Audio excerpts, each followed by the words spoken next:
My name is Emily Thompson. I'm 32. 3 weeks ago, on Thanksgiving Day at 6:47 p.m., I stood in my parents' dining room while my mother introduced me to 14 relatives as the one who cleans houses for a living. And my sister Sophia raised her champagne glass and added, "Well, someone has to scrub the toilets, right?" The table erupted in uncomfortable laughter. My father studied his plate.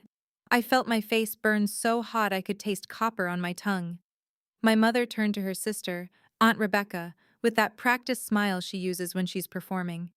One daughter is a doctor, the other one, well, she cleans houses.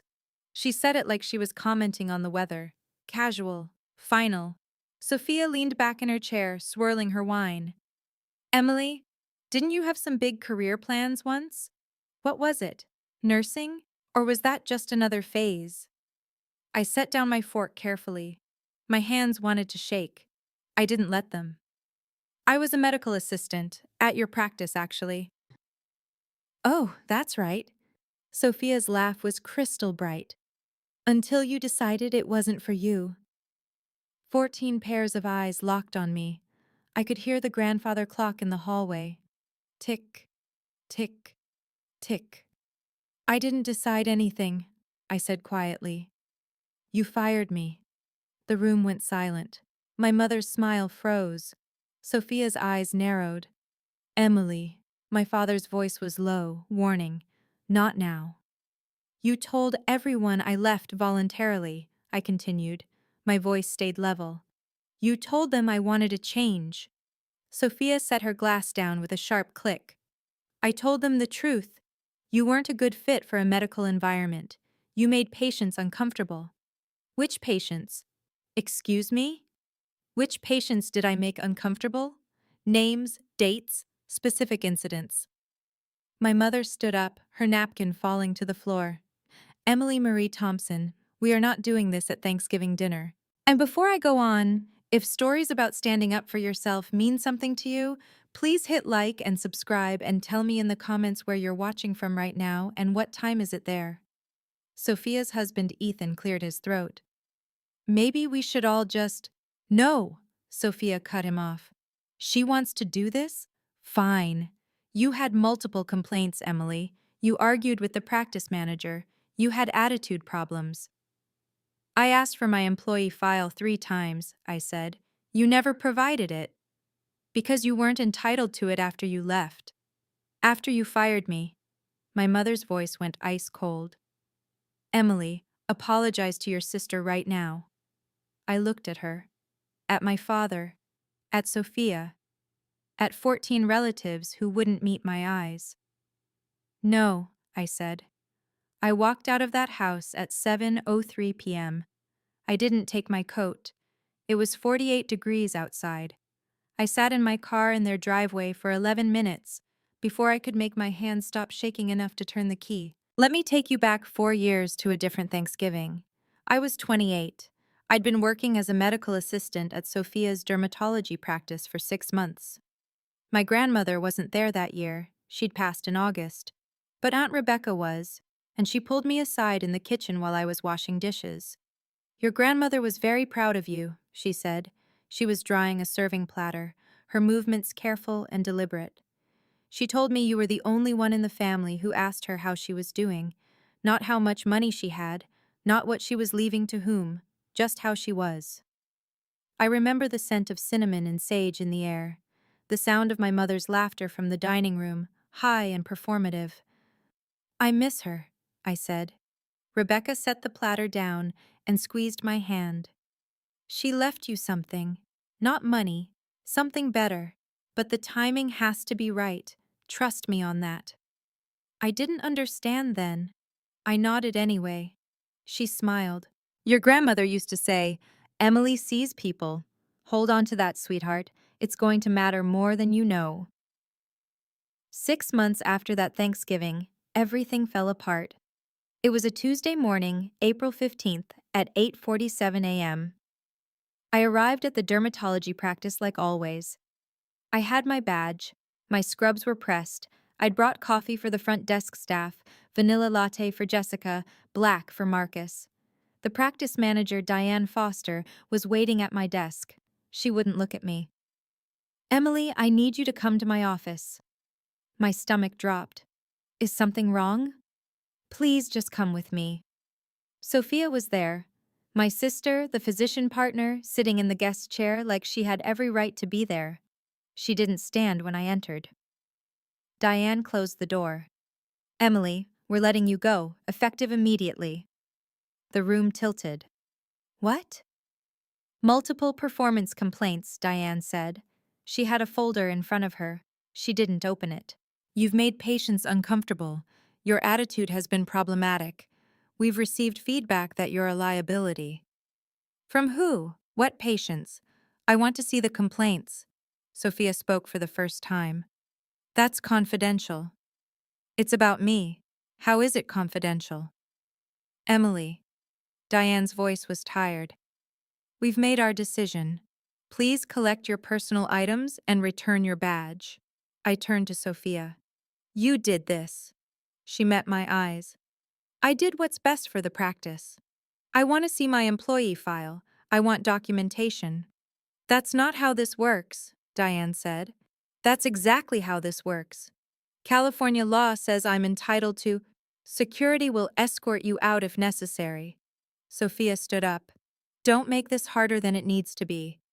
My hands were shaking. My face felt like it was on fire. I looked at Diane. "I've worked here for a year. I've never had a write-up, never had a warning, not once." Diane looked away. I collected my things.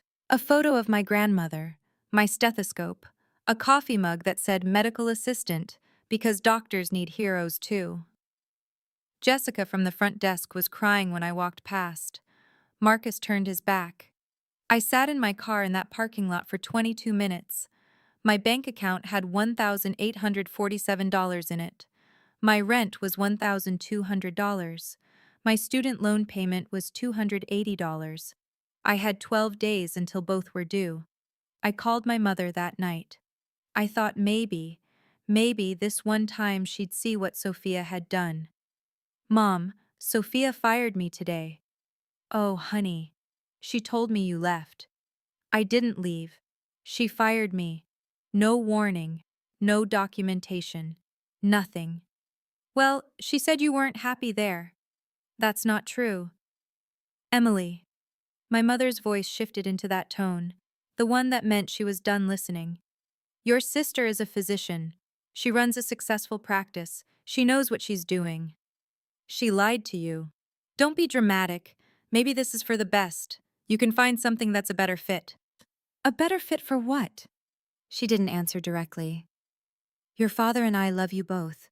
But Sophia has worked very hard to build her career. You can't expect the same opportunities when you haven't put in the same effort." I hung up. I didn't call back. Over the next 3 weeks, I sent out 47 job applications. Medical offices, clinics, urgent care centers. 5 asked for references. I listed Diane Foster. None called me back. I ran into my mother's friend Patricia at the grocery store on May 3rd. She looked at me with this mixture of pity and judgment that I'd started recognizing. "I heard about your job situation," she said. "What did you hear?" "That you had some difficulties." She lowered her voice. "Performance issues?" My throat went dry. "Who told you that?" "Your mother mentioned it at book club. She's worried about you, Emily." I stood there in the cereal aisle with my basket of generic brand everything, and realized my sister had burned my entire professional reputation, and my mother was helping her do it. I found work cleaning houses the next week. A woman named Margaret Chen ran a small cleaning service. She hired me for $15 an hour, cash. No background check, no references. "You seem like you need a break," she said. "Everyone deserves a second chance." I didn't tell her I hadn't done anything that required a first chance. The work was hard. My back ached. My knees hurt. I came home at 7:30 p.m., smelling like bleach and lemon cleaner. But Margaret was kind. She showed me how to clean granite without streaking, how to organize a supply caddy, how to move through a house efficiently. And then, 3 months in, She sent me to clean for a woman named Elena Vargas. Elena was 63, recently widowed, living alone in a 6,200 square foot estate in Pacific Palisades. The house was beautiful, floor to ceiling windows, original artwork, a kitchen that could have been in a magazine. She was in the sunroom when I arrived, reading a book about resort management. "You must be Emily," she said. She had kind eyes. Tired, but kind. "Yes, ma'am. I'll start with the main level if that's—" "Sit down first. Have some coffee." I hesitated. "I should really—" "I'm paying for your time. Sit." I sat. She poured me coffee from a French press. Real cream. Sugar cubes in a small silver bowl. "Margaret says you're dependable," Elena said. "That's rare." "I try to be." "She also says you used to work in medicine." I set my cup down carefully. "Medical assistant. Until recently." "Why'd you stop?" I didn't know how to answer. I settled for, "It didn't work out." Elena studied me. "I own 3 resorts: Miramonte, Desert Palms, and Oasis Canyon. I'm getting older. I can't manage the properties the way I used to. I need someone I can trust." "I'm just a house cleaner, ma'am." "No." Her voice was firm. "You're someone who shows up on time, does what she says she'll do, and treats people with respect. That's not just anything." She handed me a business card. "If you ever want more than cleaning houses, call me." I kept that card in my wallet for 2 weeks before I called. Elena offered me a job. Not cleaning, coordinating, managing vendors for her resorts, handling maintenance requests, quality control. She started me at $22 an hour, part-time. "Prove to me you can do this," she said. "Then we'll talk about more." I proved it.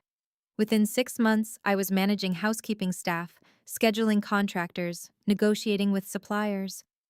Elena taught me everything: how to read a P&L statement, how to handle difficult clients, how to build systems that scaled. By the end of year 1, I'd hired 3 people.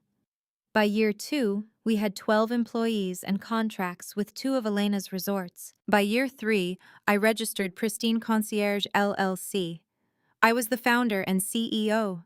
My family had no idea. I didn't tell them. At first because I was angry, then because I was protecting something that mattered to me. Every time I saw them, Christmas, Easter, my father's birthday, they asked what I was doing. "Still cleaning houses," I'd say. My mother would sigh. Sophia would smirk. My father would change the subject. In September, 2 years and 4 months after Sophia fired me, I ran into her at a coffee shop on Wilshire Boulevard. I was meeting with a potential client, the owner of a boutique hotel chain. I was wearing a navy suit. I had my laptop bag and a portfolio of references. Sophia was in line ahead of me. She turned, saw me, and her eyes widened.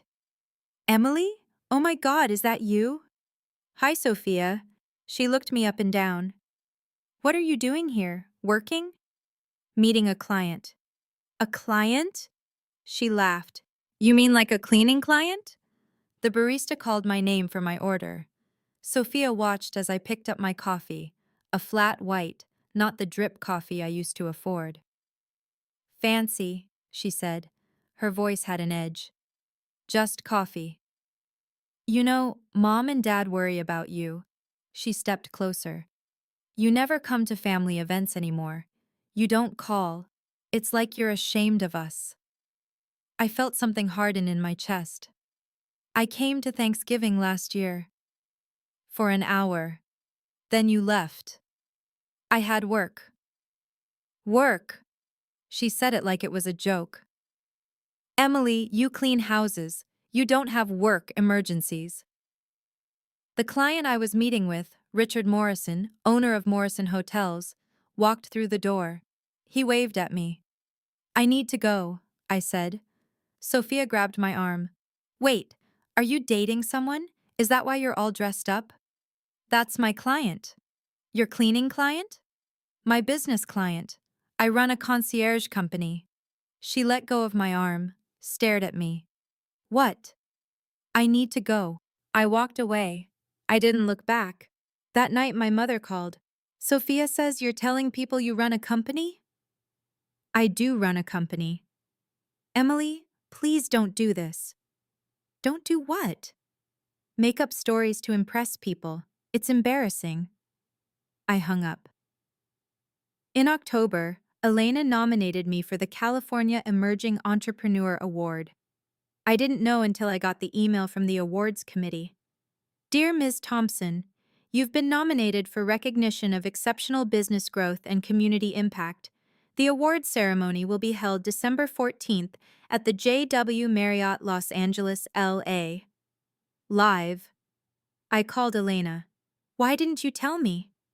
Because I wanted you to be surprised. She sounded delighted. Emily, you built something real, a $1.9 million company in 3 years, 38 employees. You deserve this. I can't go. My family is invited. You get 6 seats at your table. Bring whoever you want. I didn't invite my parents. I didn't invite Sophia. I invited Elena, Margaret, my 3 senior managers, and Aunt Rebecca. The morning after I got that email, I found something in my mailbox. A small envelope with my name written in my grandmother's handwriting. Inside was a note from Aunt Rebecca. Emily, your grandmother asked me to give this to you when the timing was right. She knew your family would try to take credit for your success. She wanted you to have proof of who you really are. This is your story, no one else's. Love, Aunt Rebecca. Attached was a copy of an email chain. 47 emails between my mother, father, Sophia, and Ethan. Subject line, The Emily Problem. I sat on my apartment floor and read every single one. From my mother, dated April 10th, 4 years ago. Sophia, I think it's time. Emily is getting too comfortable at the practice. She's starting to think she's your equal. From Sophia, I've been documenting issues, attitude problems, insubordination. I can build a case. From my mother, good. Just make sure it doesn't come back on you. From Ethan, are we sure this is necessary? From my father, Evelyn knows what she's doing. Trust her. From my mother, we've worked too hard to build Sophia's reputation. Emily is a liability. Sweet girl, but she doesn't have what it takes. From Sophia, 3 days before she fired me. Performance review scheduled for Tuesday. She won't see it coming. From my mother, dated last Thanksgiving. I think we should be honest at dinner this year. Let people know Emily's situation. It's not fair to Sophia to pretend they're on the same level. The final email from my mother was dated 3 weeks ago, the day before Thanksgiving. I'm planning a toast to Sophia's achievements. It'll be a good reminder of what success looks like. I read them twice, 3 times. Then I called Aunt Rebecca. You've had these the whole time? Your grandmother collected them, Rebecca said quietly. She had access to your mother's email. She knew what they were doing. Why didn't she stop them? She tried. They didn't listen, so she decided to give you something better. Proof. Evidence. The truth. When did she give these to you? 2 weeks before she died. She said, when Emily builds something they can't take credit for, show her who they really are. My hands were shaking. They planned this for years. Yes. My whole life I thought I wasn't good enough. Emily, Rebecca's voice cracked. You were always good enough. They just needed you to believe you weren't. I didn't sleep that night. I sat at my kitchen table with those emails printed out in front of me. 47 pages of proof that my family had orchestrated my failure. But I had something they didn't know about. A $1.9 million company. 38 employees. Contracts with 3 luxury resorts. And on December 14th, I had a stage.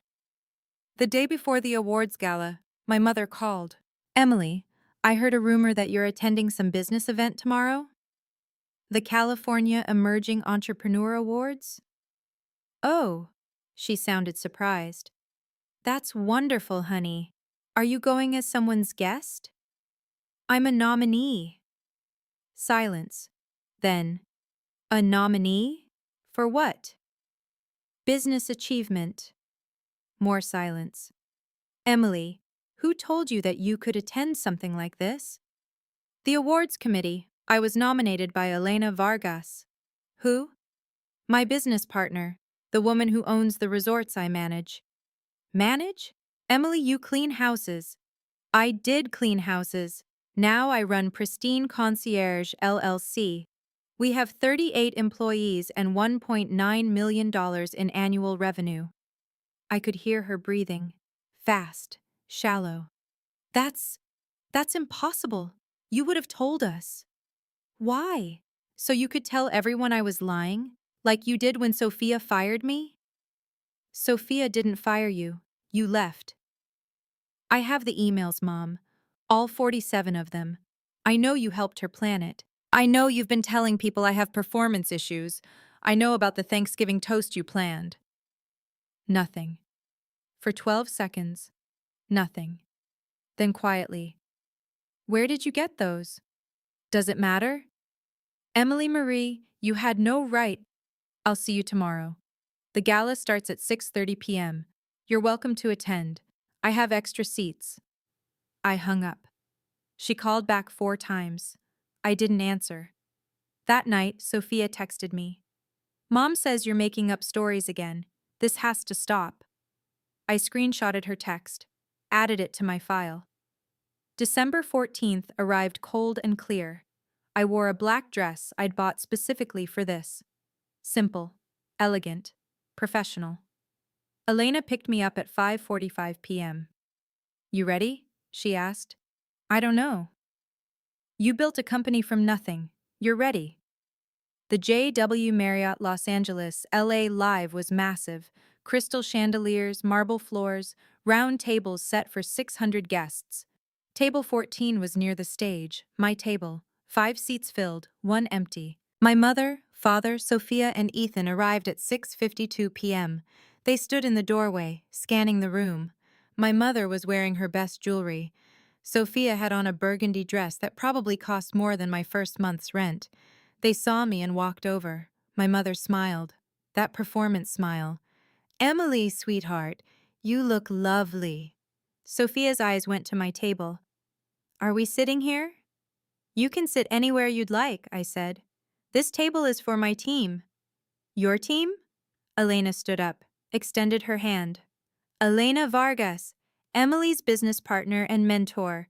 You must be the family. My mother's smile tightened. Yes, I'm Evelyn Thompson. This is my husband Robert, and our daughter Dr. Sophia Thompson Hayes, and her husband Ethan. Elena shook each hand. Emily speaks very highly of you. Sophia's eyes narrowed.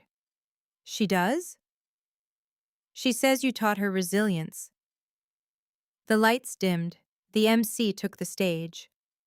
My family found seats at table 22, 8 tables away. I watched them sit. Watched my mother lean over and whisper something to my father. Watched Sophia pull out her phone. The awards started. Business Leader of the Year, Innovation Award, Community Impact Award.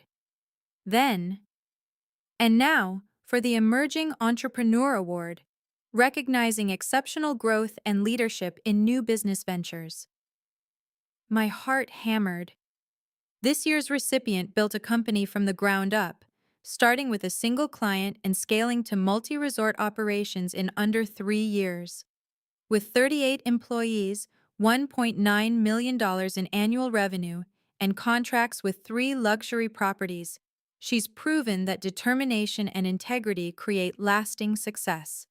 Please welcome Emily Thompson, founder and CEO of Pristine Concierge, LLC. 600 people applauded. I stood. My legs felt like water. I walked to the stage. The lights were bright. I could see my mother's face in the crowd, white, frozen. I accepted the award, a glass sculpture that caught the light like crystal fire. The MC handed me the microphone. I looked at my family, at Sophia, whose mouth was hanging open, at my mother, whose hands were gripping the edge of the table, at my father, who wouldn't meet my eyes. I spoke clearly, calmly. Thank you. When I started cleaning houses 3 years ago, I didn't know it would lead here. I was working for $15 an hour, trying to rebuild a career that had been taken from me without warning or documentation. I was told I was a liability, that I made people uncomfortable, that I didn't have what it takes. I want to thank Margaret Chen, who gave me a chance when no one else would.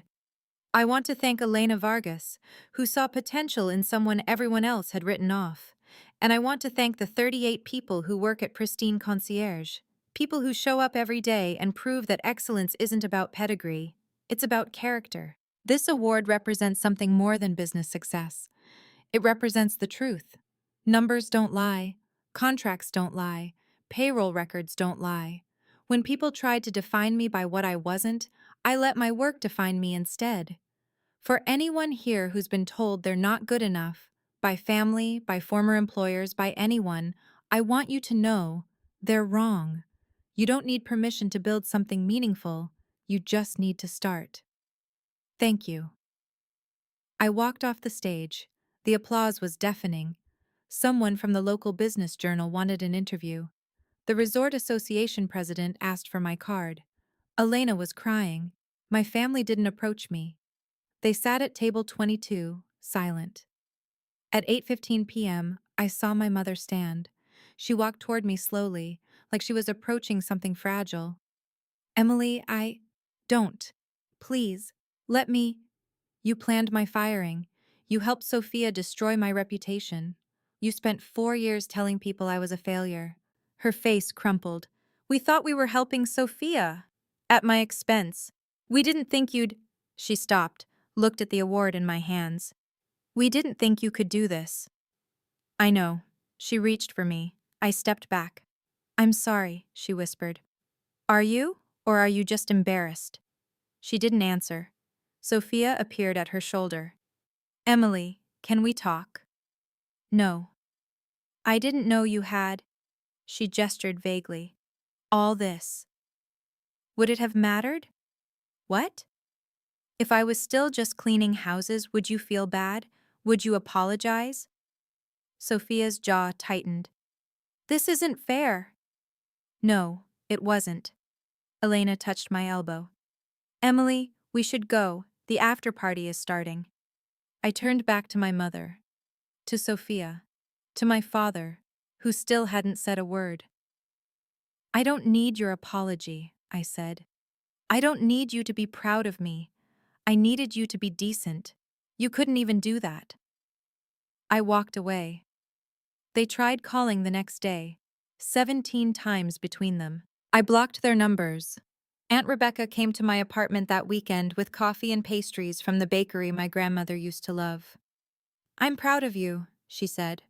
For the award? For walking away. We sat on my couch, and she showed me one more thing. A letter my grandmother had written before she died. Rebecca had been waiting for the right time to give it to me. The envelope was thick cream paper, my name in my grandmother's careful script. I opened it. My dearest Emily, if you're reading this, then you've done something remarkable, and your mother is trying to take credit for it. I knew she would. I spent 62 years watching Evelyn choose convenience over character.